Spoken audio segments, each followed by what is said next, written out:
আর এই মুহূর্তে যে খবরের দিকে নজর রাখবো, বিজেপির রাজধর্ম অশান্তি রুখতে দেখা হচ্ছে না রং।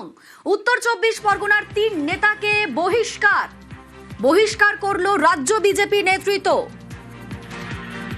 উত্তর 24 পরগনার 3 জন নেতাকে বহিষ্কার করা হচ্ছে এবং দেখা যাচ্ছে যে অশান্তি রুখতে রং দেখা হচ্ছে না। বিজেপির রাজধর্ম বহিষ্কার করলো রাজ্য বিজেপি নেতৃত্ব। উত্তর 24 পরগনার 3 নেতাকে বহিষ্কার করা হয়েছে। জেলা সম্পাদক, মণ্ডল সভাপতি সহ 3 জনকে বহিষ্কার করা হয়েছে। এই 3 জনকে বহিষ্কার করেছে রাজ্য বিজেপি নেতৃত্ব।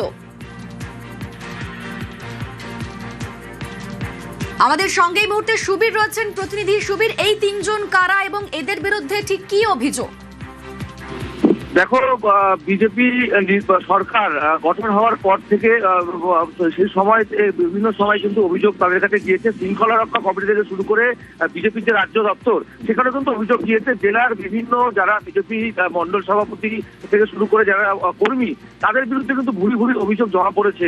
দল বিরোধী কাজ থেকে শুরু করে বিভিন্ন দুর্নীতিমূলক কাজ, এই সমস্ত কাজও কিন্তু তাদের বিরুদ্ধে কিন্তু জমা পড়েছিল এবং সেই অভিযোগের ভিত্তিতে পদক্ষেপ নিল কিন্তু বিজেপি শৃঙ্খলা রক্ষা কমিটি। ইতিমধ্যেই তোমাকে জানিয়ে রাখি, বিজেপির জেলা সম্পাদক যিনি রয়েছেন তাকে যেমন সাসপেন্ড করা হয়েছে, বহিষ্কার করা হয়েছে দল থেকে।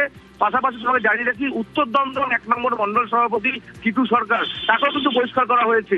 পাশাপাশি মোট 3 জন, আজকে মোট 3 জনকে কিন্তু জেলার যারা দায়িত্বপ্রাপ্ত যারা পদে ছিলেন বিজেপি দলের, তাদেরকে কিন্তু একদম রং না দেখে কিন্তু পদক্ষেপ নিল বিজেপি নেতৃত্ব এবং সেই জায়গা থেকে কিন্তু 3 জনকে ইতিমধ্যে দল থেকে বহিষ্কার করা হয়েছে এবং দলের কোনো রকম কোনো কাজ করতে পারবেন না, এমনটাই কিন্তু চিঠিতে কিন্তু উল্লেখ করেছে বিজেপি নেতৃত্ব।